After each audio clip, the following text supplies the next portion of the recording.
Salutation and welcome. This is the last day, I believe, of the Love is in the Air event for World of Warcraft, and I am coming to Azure Mist Isle and going to the Silver Pine Hold because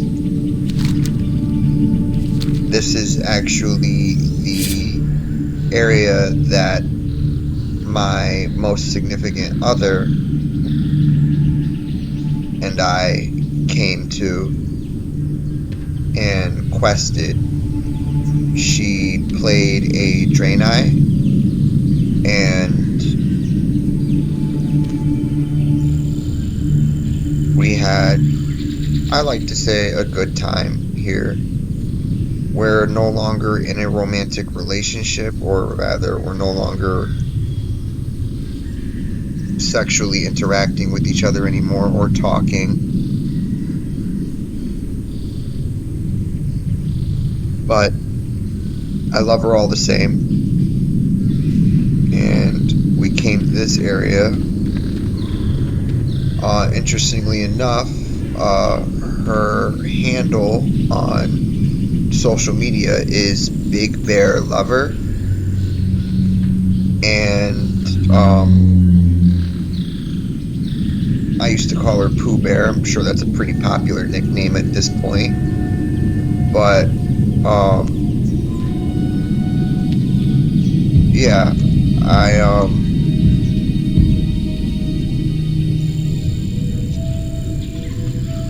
I do care about her and miss her very much. And I just thought I'd come here and get a screenshot and some footage of the area. My way of celebrating. As you can see, I have the black rose, which is said to represent separation, or I think death. I know separation is one of them, and that's the one that more or less represent. They both, mourning and separation, I think it is.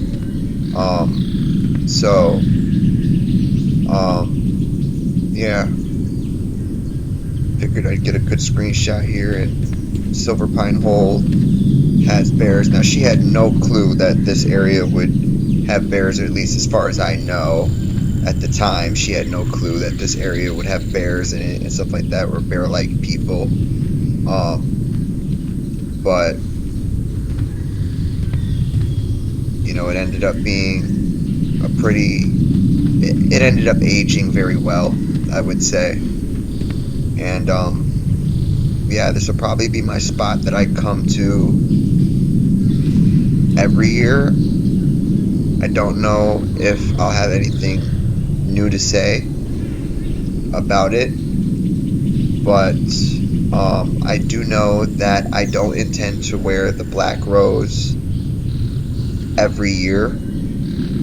This is the first rose that I've gotten. I don't have any of the other colors. For those of you who are not familiar with World of Warcraft, I don't want to spoil it and tell you how many colors it comes in. But obviously we know there's 9 primary colors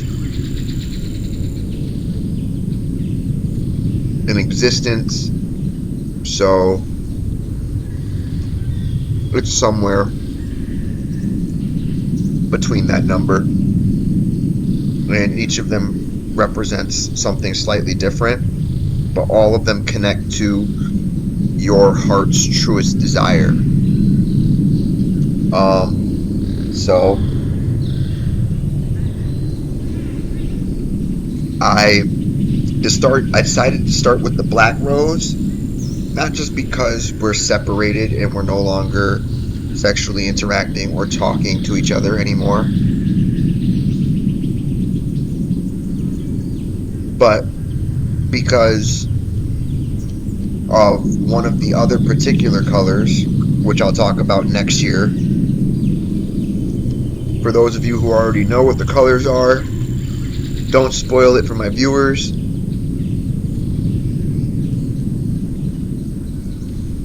And for you, those who know what the meanings are for each of the colors, don't spoil it, please. But I decided to start with the black rose because finishing off with the black rose would just be horrible. Finishing off with the black rose would just not tell the story or the tale or whatever the six it is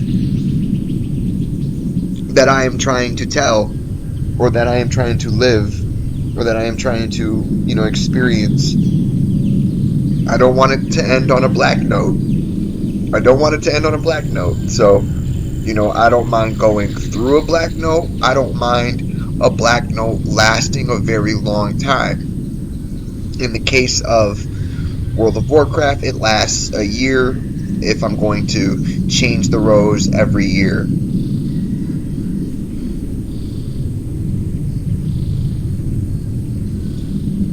Now, I could change it every year, or I could go and unlock all the other items, because you have to, for those of you who don't know, and for those of you who are very obviously aware, you have to use tokens to buy these items, and these tokens are only earnable during the event. You can only get about 100, a little over 100 of them, and some of the items cost like 240. So it obviously takes you more than 1 year to do. Now, in 15 years of playing World of Warcraft, I have not done any holiday events. I've just always skipped the holiday events, which is terrible. I could have had it by now for sure, but with that said, I'm starting to participate in the holidays, and yeah, so I might get all the other items available and then end it off with the roses, and switch every year. But I don't think that's the good way to go about it. I really don't. I think that's at least coming in. I think what I'm going to do is I'm going to change the rose every year, but at the same time, I don't think there's only so many roses, and it's going to take a significant chunk of the tokens to get one of them, and I don't know if I want to be stuck with the last rose that long. I don't know which color is going to be the last rose, but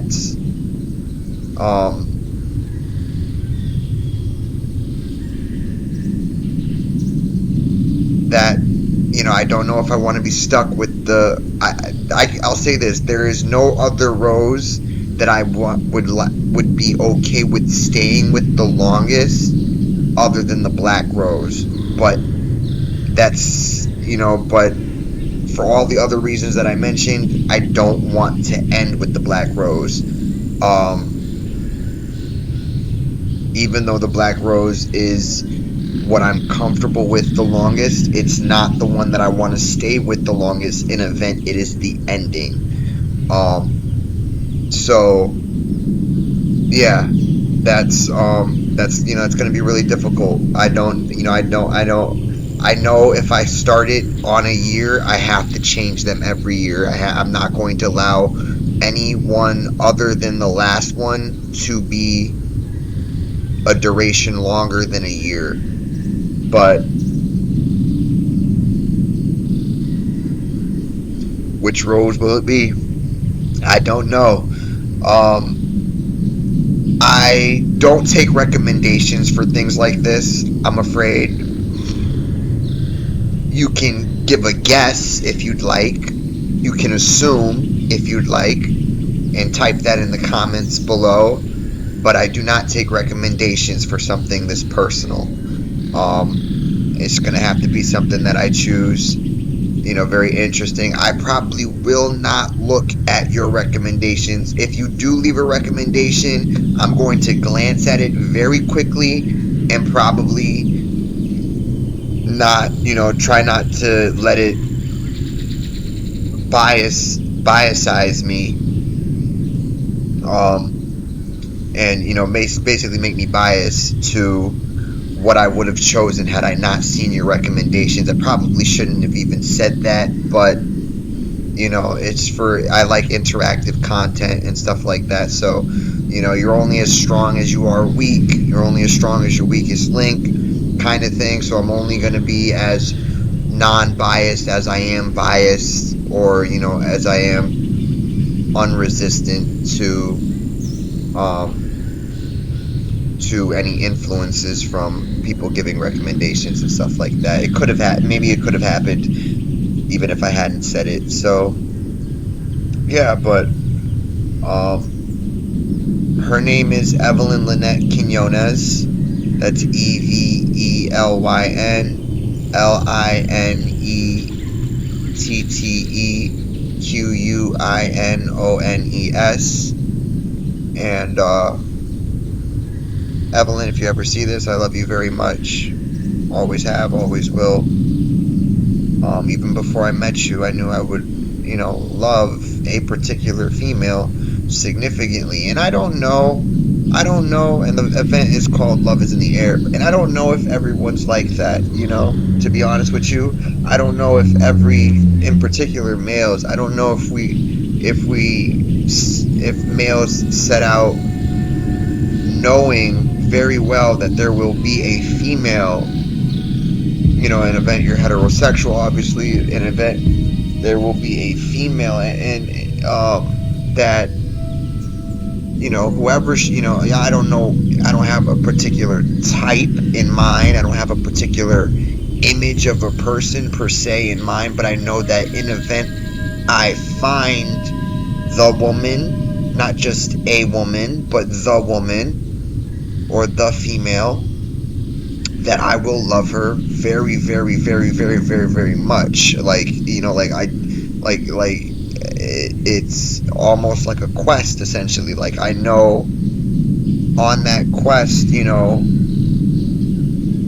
that I want to complete it from the get-go, from the moment I embark upon it, and whatever is set out on the quest, whatever the objectives are, I know that I'm going to complete that quest. It's like doing the Ashbringer quest, but obviously it wasn't an official quest line. You know that you want that item. You want that item. You want that object. And no matter what mysteries come along the way to get that object, to get that Ashbringer, you're gonna do it. That's how I feel. I'm going to do those objectives to get there. Granted, I don't even know what the objectives are, though. I don't know I rather call them subjectives. I don't know what any of the subjectives are to it. I have no clue, or the objectives, neither the subjectives or the objectives. I have no clue what any of them are, how to find them, or anything like that. I just know the quest exists, and that getting the girl, if you will, is the completion of the quest. Or maybe just a part of it, it embarks you on another part of the quest and stuff like that, obviously family, etc., so on and so forth, and just anything else you could do. But yeah, unfortunately, for those of you who are wondering, if you're wondering why we're not together, infidelity on my part. I was unfaithful. I cheated several times. She is the person who I lost my virginity to, and since then my body count went up to 42. This includes kissing only. This includes only oral sex. This includes just basically all physical content beyond hugging or handshaking, basically. So and my age is 31 at the time of this video, so I'm behind quite a bit on, I need to catch up to, my age needs to catch up to my body count. So, I'm not proud of it, obviously. I'm not happy about it.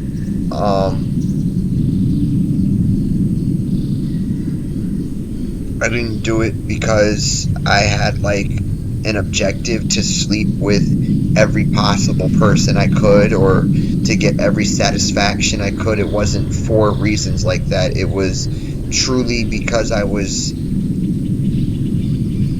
going through the extent of love as I'm able to comprehend it.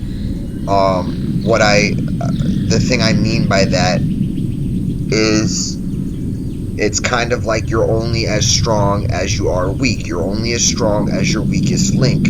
My love is only as good as it is not worth a damn, if that makes any sense. I had to comprehend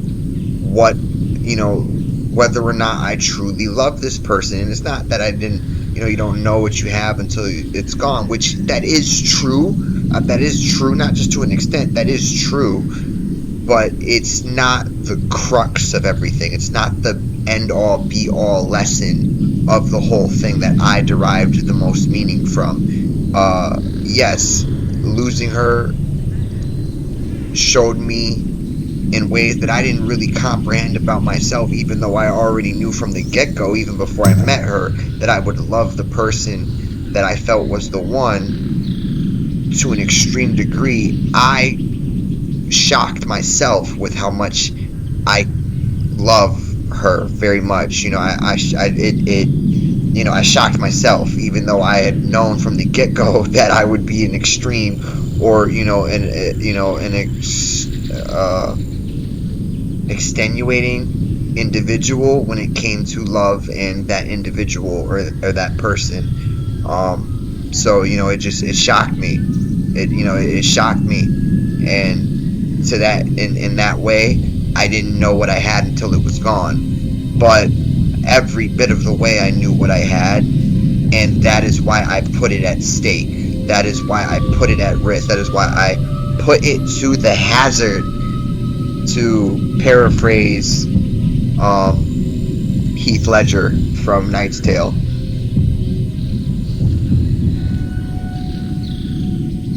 Or Sir Ulrich von Liechtenstein, or Sir William.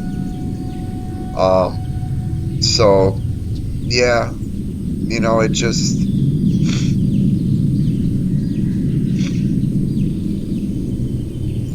she left. And not only that, a lot of other things happened around that same time. The first thing that happened was the infidelity, obviously. But around the last time that I committed infidelity, I got diagnosed with schizoaffective disorder. I had also had my third encounter with a different type of drug. So my first drug was marijuana. My second drug was shrooms. And then my third was LSD. And by the time of my third encounter, I got diagnosed with schizoaffective disorder, which is basically schizophrenia and bipolar. And I've noticed since that was 7 years ago. I've noticed since then that most people who I've noticed that there's a frequent circumstance of people who have mental and emotional disorders, also having a history with drugs. I tried LSD 5 times. By the time that I had gotten diagnosed, it was my second time, or my first. It was probably only my first, actually. It was either my first or my second time. I think I'm gonna say I think it was just my first time. So I had tried it one time, one tab, not a bunch, just one tab. And it was months. It was months after, which isn't really that much time, but it was months after, almost a year if not, after my encounter with LSD. But nevertheless, I told her about it. She knew about it. So I don't know how much of a factor that played in it. and her deciding to leave me. But shortly after that, the song "We Don't Do the Same Drugs" came out by Chance the Rapper and stuff like that. So just a lot of like synchronicities, and stuff like that. And I mean, it just, I got her into marijuana, which I regret doing. I hope she's quit since then. I don't smoke anymore. I don't do any kind of drugs at all anymore. Obviously, I'm diagnosed with something. I shouldn't be doing drugs and stuff like that. So, I just, marijuana was, a try it thing. Shrooms was a try it thing. And LSD was a try it thing. All not for, I mean, why do most people go to psychedelics? I think it's for a deeper reason. It's not necessarily, these aren't necessarily considered party drugs, which, so most people usually go into psychedelics for a deeper reason, I would imagine. But I really feel like Cypher, if you really want to be honest, if I really want to be honest, I feel like Cypher from the Matrix. I would have told them to go take that pill and shove it up their ass. Jesus fucking Christ. Oh my gosh. Just, yeah. So that's my schizophrenia alternate voices kicking in. So I'm going to cut it here because I don't like when that happens. But thanks for watching and take care.